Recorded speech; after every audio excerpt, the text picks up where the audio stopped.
Good evening. We're working on paper 6 questions related to the latest topic we did about acids and bases.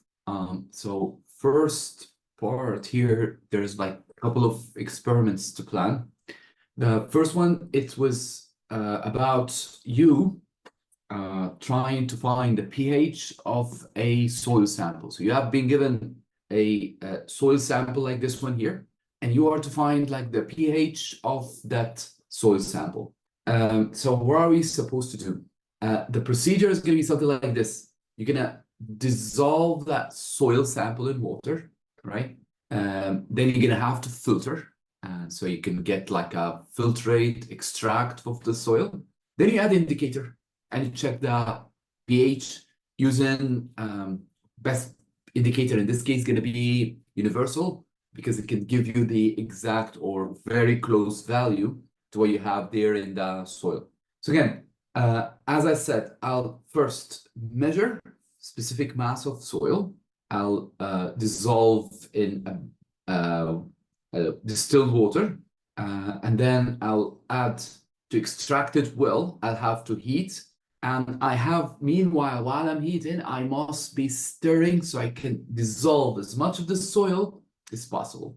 All right, then we're gonna have to filter, and then we're gonna add what? We're gonna add the universal indicator that we have been given. But how are we supposed to identify the pH of the soil? We can identify the pH of the soil by using that color chart, pH indicator color chart. Okay. So that farmer wanted to find like plants that grow well in acidic soil. Okay. He gave you a sample from one corner of his field. The question is asking you now, what other necessary information are required so that he could be growing these plants in his field. So again, he was given one soil sample from his farm, and he's interested in acidic soil. So if the pH of the soil is somewhere here, that would be good for his plant. They're asking you here what other information you would require to give to the farmer so he could grow his plants. Now, as always in any investigation, if you do one trial, it's not going to be enough. So look what I'm going to do. I'm going to collect more soil samples from other parts of his farm, and I would measure the pH. So I give him like an average pH of the entire farm, okay, or the field. Okay. Is there any question? Next, you have two oven cleaners. There is one is called Dirt Rid, and one is called OviClean. Okay. So you're meant to do what? You're meant to find which one of these has the highest concentration of alkaline. Okay. So you have sample of this, sample of that, and you're meant to find which one of these comes with more NaOH. My plan is like this. I'll take some of that sample, the oven cleaner here. I'll put it into like a flask, okay? And next, I'm gonna add an appropriate indicator. Guess what indicator would be best in this case when I'm doing, when I want to find like the exact volume, when I want to have sharp change in pH in color, that would be phenolphthalein. So I'll be adding phenolphthalein or methyl orange, both work well here. Again, I don't want to find the pH of the oven cleaner, I want to find its concentration. Whenever you are to find the concentration of a solution, you're gonna have to do similar method with either methyl orange, phenolphthalein. Now, what am I gonna add to the oven cleaner? I'm gonna add hydrochloric acid. Why acid? Because the oven cleaner has alkaline. Add an acid until when? Until the color changes, right? And record the volume. I'll repeat this for each oven cleaner. So I'll do this for oven cleaner 1, do it for the other oven cleaner. And how am I supposed to determine which one of those cleaners has more concentration of NaOH? If it takes more acid, if it takes me more of the acid here to get to the neutralization point, then you would be getting the higher concentration of NaOH, right? So again, that's the secret here. More volume of acid, more sodium hydroxide, okay? So again, why am I using phenolphthalein, not universal indicator this time? Because phenolphthalein gets that sharp color change. It changes its color rapidly. Universal indicator changes its color gradually, and it doesn't tell you when exactly the pH 7 or the neutralization point has reached. Right, here you go. First, I'll take some sample of the first oven cleaner, okay?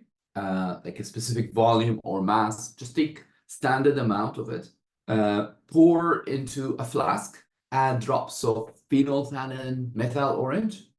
Next, I'm using the same thing here. I'm using a burette, okay? Using a burette, add drops and drops like of the acid until the color changes. I'll repeat with the other oven cleaner now, and I'll figure out which one requires more acid. The greater the amount of acid it takes to neutralize, the more NaOH I have in the oven cleaner, right? You have any question from the first page? I have another experiment here. This time I have two types of they call them agri-lime. It's like a base, calcium oxide, calcium carbonate. Remember, oxides and carbonates are bases. They're meant to neutralize soil acidity. Which of these neutralizes more acid, right? So again, think about it. You have Q, sample of Q, you have sample of R, right? And you have acid, you have a specific volume of acid here, right? Let's say it's HCl. How am I supposed to tell like which one of these is the one that would neutralize more acid? Simply measure specific volume of the acid here, 25, like always, pipette 25 here, right? And then add Q. Keep adding Q until you reach the neutralization point. Repeat with R and see which one takes you more mass, right? The one that takes you more mass of it to get to neutralization is the one that has less ability to neutralize an acid. One more time. I'll take fixed volume of acid, put in a flask, right? And I'm gonna, just any acid, doesn't have to be nitric, hydrochloric, sulfuric, it's up to you. I'm gonna add as phenolphthalein again, because I want to find the exact point of neutralization. I'm gonna measure, let's start with Q. I'm gonna measure a specific amount of Q and keep adding to the acid, right?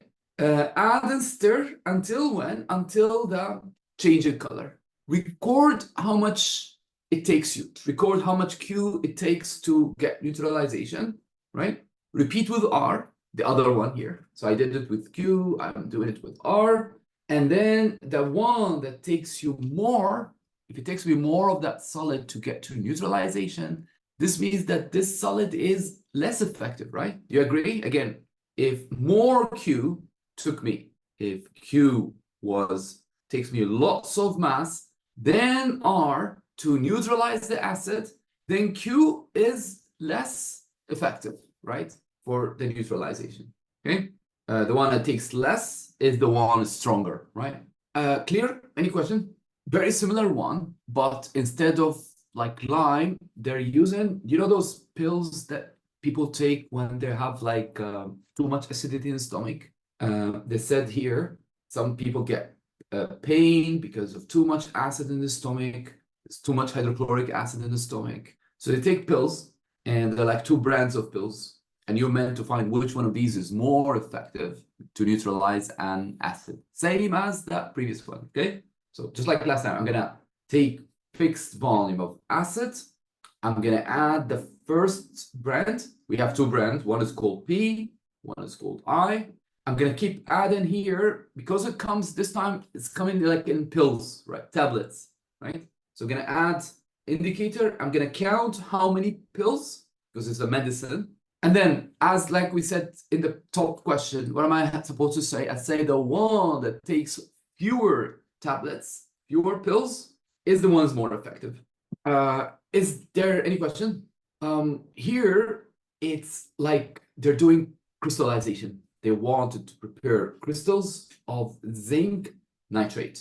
They gave us the entire procedure. So briefly, the procedure's like this. They take a lot of oxide, they add it to the acid, excess, oxide to the acid, all right, until no more dissolves, until all of the acid is reacted, okay? And then we filter out the excess oxide that did not react, and then we evaporate the filtrate, right? Until when you keep on heating, you remember when we did crystallization, you keep heating until you reach the crystallization point. You put like a glass rods there and you stop heating at crystallization point. All right, so again, why do we always add excess oxide at the beginning? Why did I add plenty of oxide? That's because I want to make sure that all of my acid is finished, right? All of it reacted. None of the acid is left behind, okay? And then they asked you, how do you get rid of the excess that you added in the first step? We had to do what? We had to filter. What is a saturated solution? What is a saturated solution? A saturated solution is something like this. Something that has reached already crystallization point. Some solution that you cannot dissolve anything anymore at this temperature, right? But if I cool it, if I cool that solution, now it's saturated in front of you, right? If I let it cool, it would dissolve less. That's why crystals start to form, okay? Again, one more time. A saturated solution is the one that cannot dissolve any solute at specific temperature. You reach that when I reach the crystallization point. But if I let it cool, then crystals would form. How do you show some solution saturated? You simply take a glass rod. So you bring a clean glass rod, you put it into the solution, and if you see crystals forming on that clean, cold glass rod, then that solution is actually saturated. Why do you always dry crystals with filter paper, but you never dry them with like heating? Remember when we did crystallization at the beginning of the year, we said that crystals form, like if I am to write the formula of crystals, there's always something like this. There's always like water here, water crystallization, right? If I heat in an oven, then that water would evaporate and the crystals would turn to powder. So that's why I never heat crystals inside an oven, okay? Describe how could you make a solution of magnesium sulfate starting magnesium oxide and sulfuric acid. It's exactly that same method we did earlier. Remember how much oxide you're meant to add here? You're meant to add a lot of oxide, right? Excess oxide to the acid, step number one. And then what am I supposed to do? Stir, heat, and filter to remove that excess, right? Next, they said, describe how could you obtain pure, dry crystals of that sulfate. You see, the formula, that's like the water of crystallization I was telling you about a couple of minutes ago. That's the one that we have to keep safe, because if you get rid of that, you lose those crystals. So again, I am right at this step here. I've reached saturation, right? Crystals are formed on the clean glass rod here. Notice, nice. So what am I supposed to do now? Next, I'll filter out those crystals, okay? Rinse with ice cold water so you don't dissolve them, and dry between filter papers. That's it. Good? That's what I'm gonna tell them here. I'm gonna say it like this. I'm gonna say, well, first, you got that solution. I'm gonna evaporate, heat it till like crystallization point or saturation point.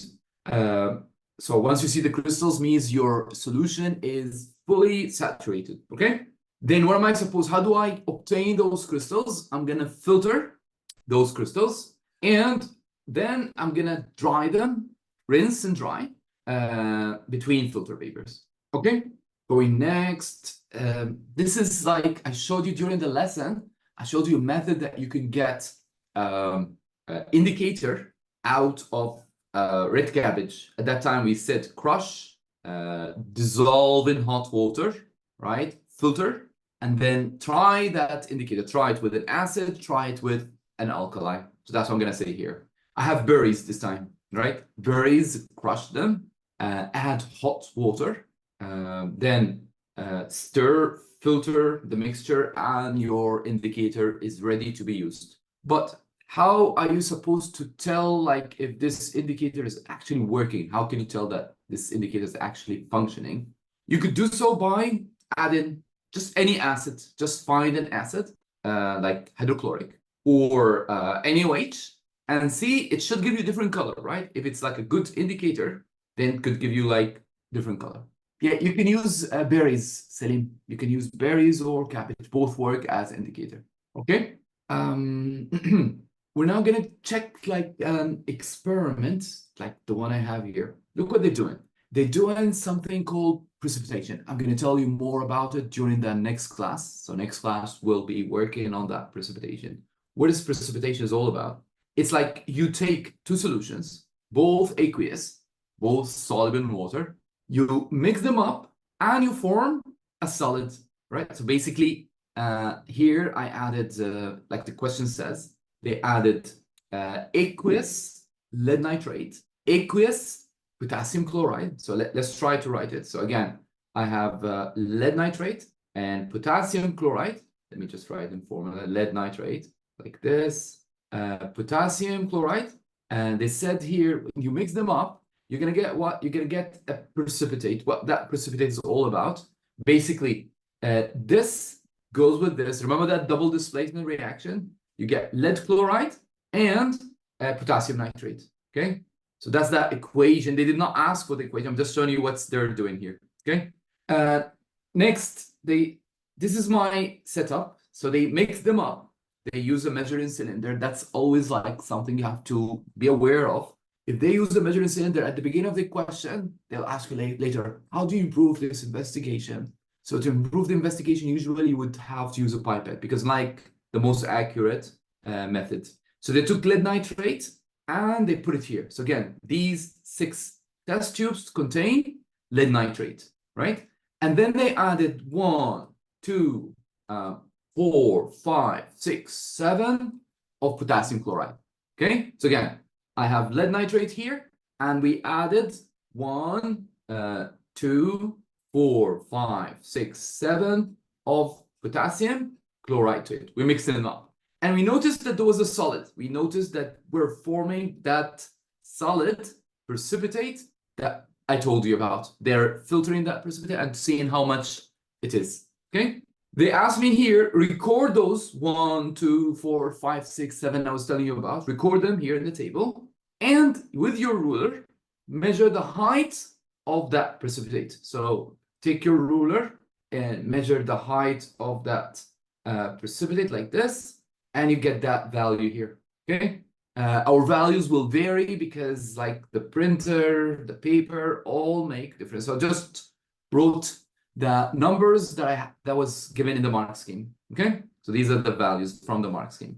Okay, next they wanted me to plot my results to draw 2 intersecting lines. So again, these are my results here, the one I got from the previous page, and I'm gonna plot 1 with 4, okay, 2 with 8, like here, 4 with 16, this. And these are like approximate. I'm like can't do it fast enough now. 5 and 20 and 6, 24 here. And the last one is also 24. When I see results becoming like the same at the end of a chemical reaction, you know what that tells you? It tells you that the reaction is finished. So somewhere here at 6, because I'm not getting any more product. The amount of product is becoming like steady at the end, right? So that tells you what? Tells you that the reaction has finished. When I was adding, that's 6. Okay? Now they said, draw 2 intersecting lines through your results. So again, here is my first line, like this. I'm not going to start from the 0 because I don't have any result at 0. Okay? That's my second line. Done. Okay? So ideally, I drew this graph before. It should look something like this. Let's just put the more accurate version here. Okay. Then they said, from your graph, so this is my graph, the one I've just made here, okay? From your graph, find the height formed at 3.5 cm cubed, right? So again, how much find the height of the solid formed at 3.5 of aqueous sodium? So where is that 3.5 is here, right? I draw a line like this until it intersects with my graph, with my line of best fit here. And then I draw a line horizontal to the left. That would tell you what? That will tell you how much volume or how much the height at this specific volume. Again, I drew a line like this, drew a line like that, and I read that value here. Turned out to be like 14. What am I going to call this chemical reaction? What am I going to call a chemical reaction where the format is like this? What's the format of this reaction? It's like you mix aqueous and aqueous solutions, and you get a solid, right? Just like the one I showed you here. I usually call these reactions, I call them precipitation, right? So what's precipitation reaction? Is a reaction where you form a solid starting from what? Starting from aqueous solutions. Let's write it here, okay? Compare the height of that precipitate for the last two results. Easy, right? The height here are identical. So tell them that the height, the last two sets were identical. Why is it identical? Why we're not getting any further increase? That's because the reaction is finished, right? But think about it. Which reactant was the limiting one? Which one has finished? Again, let's figure out. Here, I was adding what? I was adding increase in volumes of potassium chloride, right? Until when? Until I finished the reaction. So the reason here is that this went in excess. There was more potassium chloride, and I have basically used up my other reactant, which is lead nitrate. All lead nitrate is finished, and potassium chloride now has been added in extra, in excess. One more time, I'll tell them what you have used. You have consumed all of your lead nitrates. Or alternatively, you tell them now the potassium chloride is in excess. Make sense? So predict what would happen if you've continued using 3 further with 8, 9, 10, keep adding more and more. What would you expect to happen? Again, if I just keep adding further, like 9, 8, 9, 10, nothing's going to happen, right? The mass would still be constant because we've already reached the maximum, right? Tell them like, it's going to be the same thing, right? All lead nitrate is finished, right? And now I'm keep adding excess potassium chloride, all right? Now, for the next part here, that's something we're going to be doing not this week, the week after. So we're going to learn more about this part later. So for now, just copy the answer. The color of the precipitate this time is going to be yellow. Again, that's like something we're going to do later on. How do you improve the results? Like, remember when we said at the beginning, while I was reading the question, I spotted that measuring cylinder, which is not accurate. How do I improve? I tell them, you're going to have to use one of these, right? You're going to have to use a pipette because it's way more accurate. Okay, good. There's another question here. They said there's a student who wants to find the reaction between potassium carbonate, hydrogen carbonate, and 2 solutions of acids. So I have like experiment 1 with first acid here. We're going to call it F. So that's an acid, right? And I have another acid here called G. That's another acid. So you have 2 forms or 2 types of hydrochloric acid. Probably they're different concentrations. They said here, your burette started from 0. Okay, so again, think you are looking at a burette, and that burette is starting from 0 like this. It's not a burette, that's a burette. Looking for my burette. Here you go. Right, yeah, so that's your burette here. We started at 0 like here, and we went all the way to 39. This means how much volume you have used here in this burette. You basically used from 39 minus 0, which is 39, right? So that's experiment 1. So again, final was 39. Initial was 0. So how much is the volume you've used? You have used 39. But for the other experiment, they did not start from 0. They started from 9 all the way till 22. So how much is the volume this time? So again, the final is 22. Initial is 9. So how much the volume of fluid of you have poured? You have poured 22 minus 9, and that's a 13. Okay, makes sense? They have been using what? They have been using methyl orange. If you check the question here, they said we've been adding indicator, and this indicator was methyl orange. Do you remember the colors, the three colors of methyl orange? It comes in three colors, right? It could be orange, that's neutral. That's why it's called methyl orange, right? Because neutral is orange, alkali is yellow, and acid is red. Okay? So now they wanted you to figure out what would be the color change. So what is the final color and what is the initial color for methyl orange? So again, what am I having here inside my burette?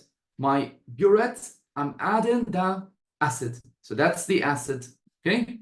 And what do I have inside my flask? My flask contains the carbon, the alkaline. Again, this is your burette here. And your flask contains what?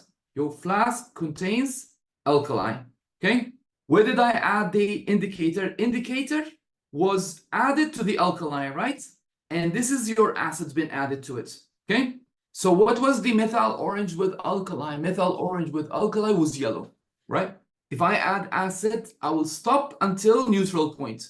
So the neutralization will be reached at 7, which is the indicator is going to be orange. One more time, I'll tell them you're going to get a color change from here to here, right? Because here it was yellow, neutral is going to be orange. Make sense? Again, read the question. You'll figure out that the flask down has the alkali. We are pouring acid until we reach to the neutralization point. Clear? What am I going to call this chemical reaction where you mix acid and alkali? You mix an acid and alkali like you are neutralizing, right? So, or neutralization. Another thing, which experiment needed smaller volume of acid? Take a look at the results. Which of the two experiments required less volume? It's the second experiment, right? This experiment took me 13 of the acid, right? And this one took me like more. How many more? Like 39 divided by 13. That's like a 3, right? So this means what? This means that this acid stronger.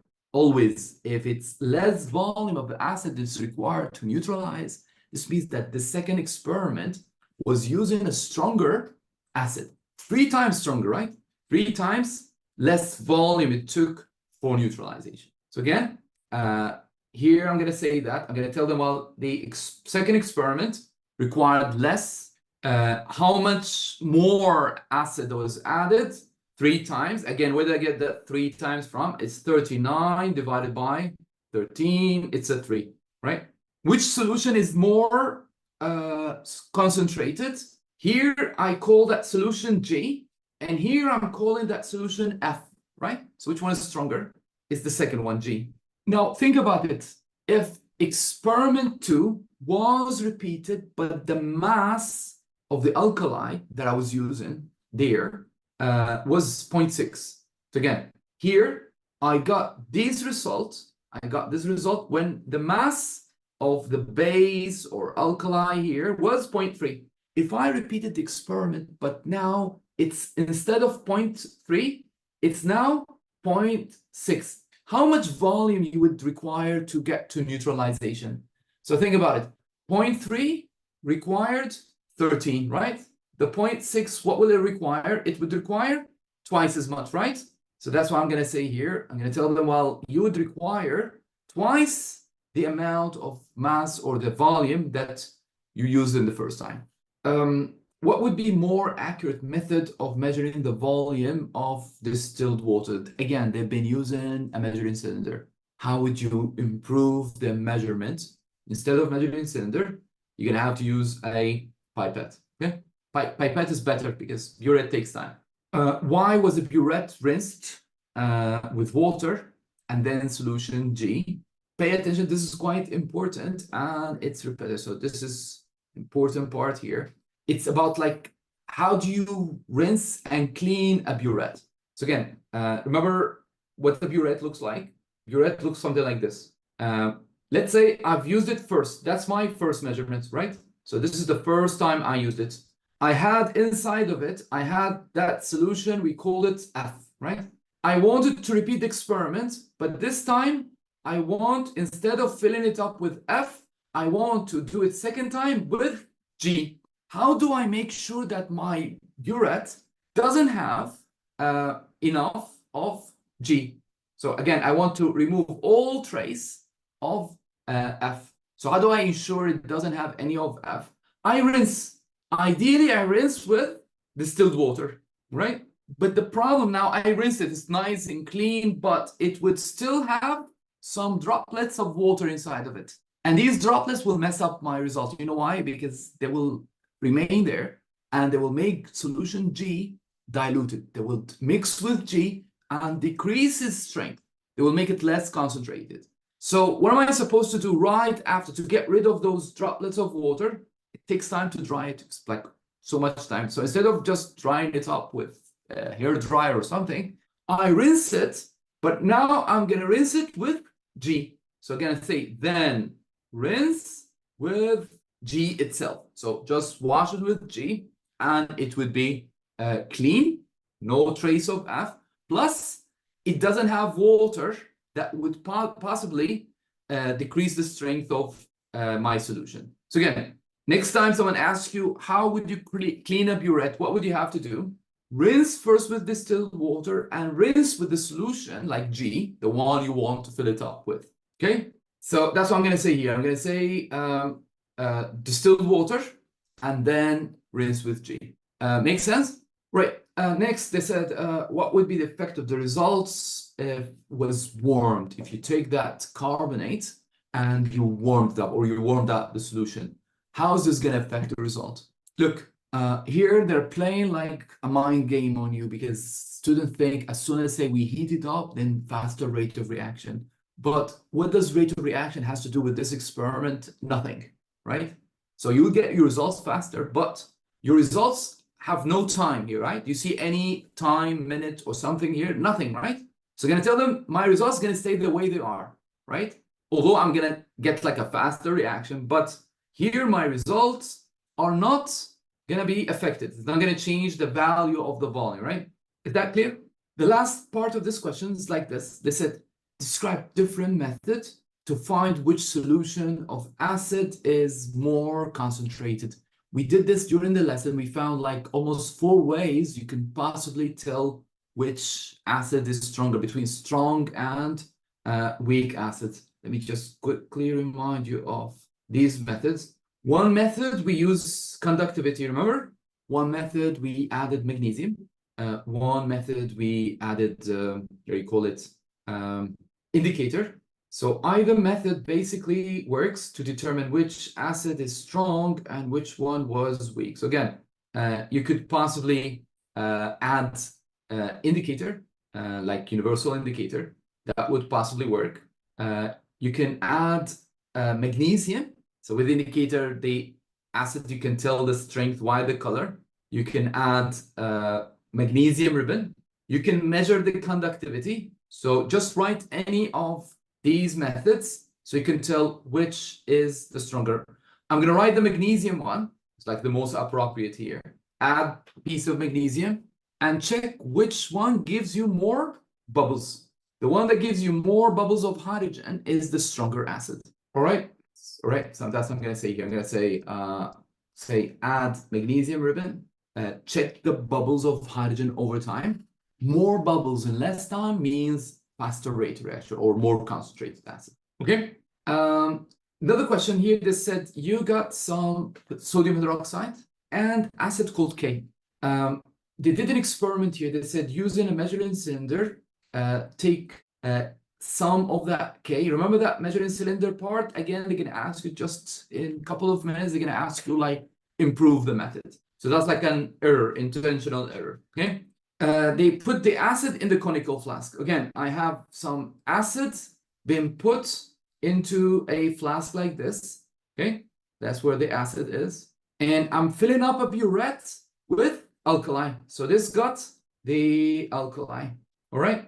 And then they added indicator until the color was changed. Phenolphthalein. Okay. So they wanted me to do what? They wanted me to write the readings. We started at 0. Look at that 0 here. So the initial is 0. How much is the final? Take a look. It's like sharp 38. So how much is my reading? How much is the volume I've used? 38 minus 0 is 38. Okay? Now, they repeat the experiment too. We used 50 of the acid was poured in a conical flask. So first time, how much acid we've used? First time, we've used 25 acid. Just this question is not very easy. So bear with me and try to follow that steps. So again, first experiment, we used 25. The second one is 50, okay? Plus, we added some other carbonates. So now what do I have in my flask? My flask is like this. It has the acid here. It has some calcium carbonate in it. Calcium carbonate's been added with this acid. And what am I pouring from my burette? I'm adding from my burette, I'm adding the alkali. So basically, in the second experiment, I have 2 alkalis. One was put here. That's my base being put here with inside the flask. And I'm pouring also an alkali from the burette. Okay. How much is the volume, total volume I have here? I have 50. Okay. Okay. Here it was 25. I'm going to record the burette readings here. So what are the burette readings? The initial is like a 10. So initially it was 10. Final, it's 29. So how much is the difference here? 29 minus 10 is 19. Okay. So where did I use more of that alkali? I've used more alkali here, right? How many times more I've used alkali? In the first experiment, it took me 38. In the second experiment, it took me 19. So where did I use more alkali? It was here, right? Twice as much was used. Do you understand the procedure so far? What color change you would expect to have for phenolphthalein? Again, what are the colors of phenolphthalein? Phenolphthalein comes in purple. Purple if it's alkali, right? If it's neutral or if it's acidic, it's clear, right? It's colorless, clear, right? What am I adding again? My indicator was mixed here with the acid, right? So the acid is with the indicator. So what color you would expect to have initially? Initially is going to look something like this, right? So again, this is my acid here. I'm adding it to the alkali, and that's the phenolphthalein. So initially, you would have colorless. As you add the alkali to it, it would get into this purple color. So again, initially it would be colorless, right? Colorless, I should say here. And as you reach the neutralization point, it would go pink, okay? What am I going to call this chemical reaction when you mix in acids and alkali? When you mix acid and alkali, you would be calling it neutralization, right? What if you repeated the first experiment with 50? So again, the first experiment was done with 25. The 25 centimeter cubed required 38. What if you've repeated that experiment with 50 cm cubed? How much of this acid you would require? You would require twice this amount, right? So it's going to be 38 times 2, 76, I believe, yeah. So 38 times 2, because initially it was done with 25, you double the acid, you double the alkali. What did this 0.3 of carbonate do to the neutralization? Remember what I was doing here? I put some carbonate. What effect did this carbonate have? Because here I had this just 19, right? And here, this should have been, as it says there, 76. So what effect did this carbonate have on the neutralization? Basically, instead of me having to pour 76, I only poured 19. So basically, it decreased the volume of the alkali that was added, okay? So again, it neutralized the acid partially, right? And it reduced the amount of NaOH that was needed to neutralize. Okay, are we following so far? Now, they wanted you to do like a mini calculation. They said, use your answer to this and the volume we wrote in the table there. The question asks to work out the difference between the volume of hydroxide for 50 for solution K in the second experiment. Okay, so again, In that second experiment, how much was the volume? The volume was 19. This second experiment was done with 50 cm cubed. Agreed? Now, how much is the difference in volume between that 76 I have here and the 19 that was meant to happen? It's a 57. Okay? So you get 1 mark for the 57 and 1 mark for the units. Now, the question says estimate means like approximately the mass of carbonate that would be needed to neutralize the 50 entirely. So again, this time I'm not gonna pour any alkali on the acid. I'll rely completely on the carbonate in the flask. How much does it require to neutralize all of that acid 50 just with carbonate without the addition of any sodium hydroxide? So let's think about it. The 0.3 I put first did neutralize what? Did neutralize that 57, right? So how much would it take me to neutralize all like the acid? So I'm going to just cross multiply here. I'll tell them X of this carbonate would be required to neutralize the 76 that was needed of NaOH. One more time. The difference, like we had that much acid here, right? We were pouring this alkali onto what? We poured it onto the alkali, NaOH, oh sorry, acid here, all right? And it takes me to neutralize 50 cm cubed of acid. It takes me how much? It takes me 76, right? Now they wanted you to substitute that 76 completely with carbonate. How much would it take you to like substitute it? I'm gonna cross multiply 0.3 times 76 divided by 57. This gives you approximately how much it would require. It's like 0.4 grams. Is it clear? Now, what would be the effect if the solution acid was warmed? Remember last exam paper? They warmed it up.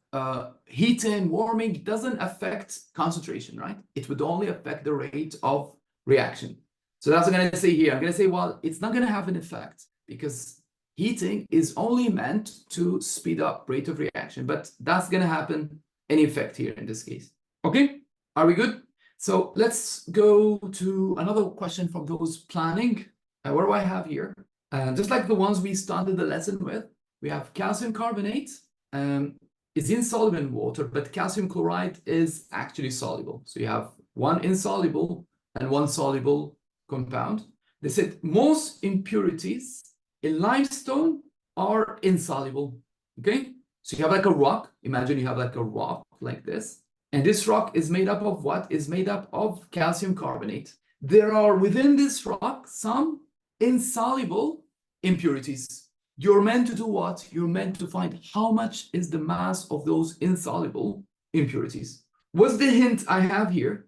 The hint, it says that this rock, this calcium carbonate thing, reacts with acid. You could react it with an acid here. So I'm going to plan an experiment to find the mass of those impurities. First with limestone, second with marble, right? See which one of these has more of those insoluble impurities. So again, step number one, I'm going to take first limestone. I'm going to measure like specific mass, just record any specific mass, or even write, measure a fixed mass. For me, I'm just going to measure like 100 grams, but again, you can take any mass. It's a rock. It would take too long to react with acid. So what am I supposed to do to it so it can react fast with acid? I would just crush it, okay? That's still a mortar. Then I'm going to react it with acid, excess. How do I find those impurities now? How do I collect those impurities? Those impurities are not going to react with the acid. So all of my solid rock here is going to dissolve. And the only thing left now is those solid impurities. What am I going to do? How do I collect them from the solution?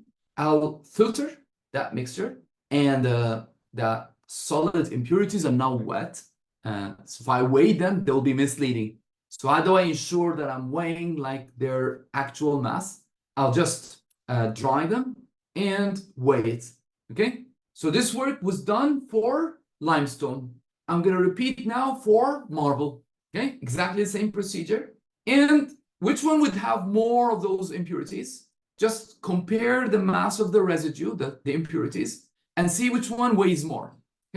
Okay, any question? I have one more of those acid-alkali experiment. This time they did neutralization between potassium hydroxide and an acid. So I have acid-alkali one more time. Here I'm adding the alkali to the acid, right? Again, how much acid did I take? I took 25 cm cubed of an acid, and I'm adding the alkali slowly, right? Until when? Until I reached 7, right? Why 7 is important here? Because that's where I've reached neutralization. Neutralization point is 7, okay?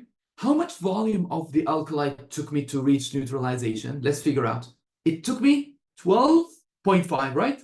So 12.5 of the alkali was required to neutralize the acid. So which one was stronger? Which one is more concentrated?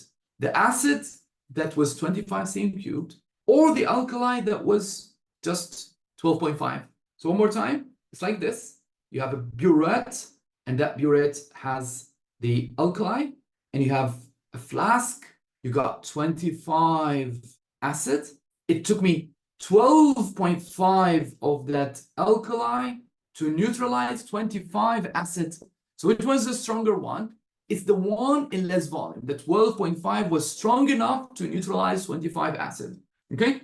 So question, what would be the most appropriate indicator if you are to find the neutralization point? If you want to find like a sharp change in pH like the one I have here, remember what we said in the beginning of the class? Don't use universal indicator in these cases. The best one to use is going to be phenolphthalein or methyl orange. Okay? So here I'm going to say the indicator. Yeah, sorry, I didn't ask about the indicator. It said name suitable apparatus for 25. 25, you know what the best one to measure 25 is? The pipette. And they said what could be used instead of pH meter? What could be used to instead of pH meter in this experiment to find the pH value? You could use universal, right? So again, universal is ideal to measure the pH, but not to determine the neutralization point. Why is the pH changing here in the experiment? Like how you would describe that change? I would describe that change like this. It was like slow increase, then rapid increase in pH, right? So we have like gradual, slow, then rapid. Until when? So gradual until 12.5, and then rapid increase of pH. There was aqueous, one second, I'll continue the question. What happened at point X? So here on the graph, what we call this point here, that's when we had pH 7. The one where I reached pH 7 is that neutralization point. What volume of potassium hydroxide was needed to reach neutralization? We mentioned that was here, right? 12.5. Don't forget the unit, because the unit cm cubed is worth a mark. What conclusion can you tell about the strength of the acid and alkali? Which volume was less? We found that the alkali's volume is half the volume of the acid. So this tells you that the alkali is more concentrated. How much more concentrated? Twice as much more concentrated, right? What effect will heating have on this experiment? So what effect heating of the solution to a boiling, then further to 10 minutes? Again, if you have that solution here of potassium nitrate and you evaporated it, you heated it till point of evaporation, what would you expect to see? I'll evaporate the water, and I would start to see what? I would start to see the salt or crystals of this salt. Again, you have solution of some ionic compound, you evaporate it, you would observe the formation of those crystals of potassium nitrate. Okay, I have this question here. It says, aqueous solution of barium hydroxide is an alkaline. Plan investigation to find the concentration of barium hydroxide. How can you find the concentration of this solution? What would I need to find the solution of an alkali?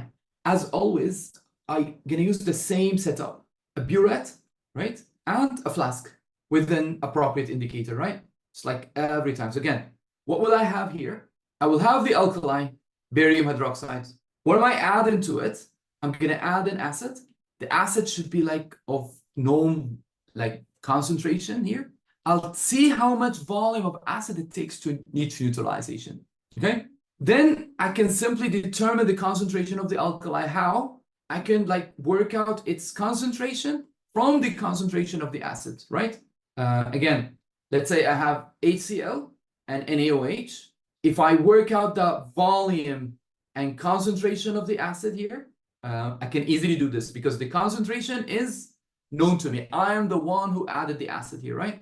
And I can take its volume from the burette. I can use this to find the moles of NaOH and its concentration. I'm not going to go into like the calculation part because it's not needed, but that's like the principle. So I'll fill up the burette with an acid of known concentration.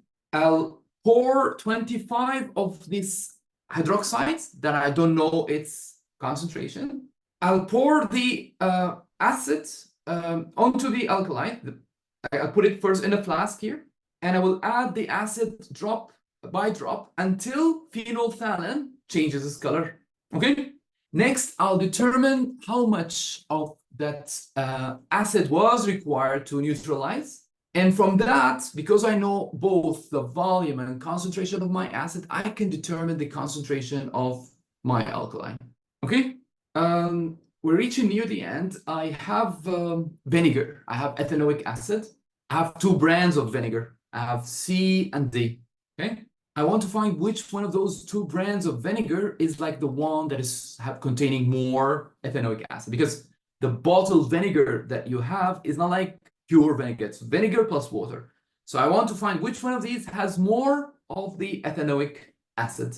Look what I'm going to do. I'm going to take my flask again. This is my flask. And what am I going to put into it? I'm going to put specific volume of the vinegar. Okay. And just like always, I'm going to add to it what? This time, vinegar is an acid, right? So what am I supposed to add to that? I'm going to add the alkali. Just choose any alkali. The most obvious one that would occur to many people is NaOH. So that's the vinegar.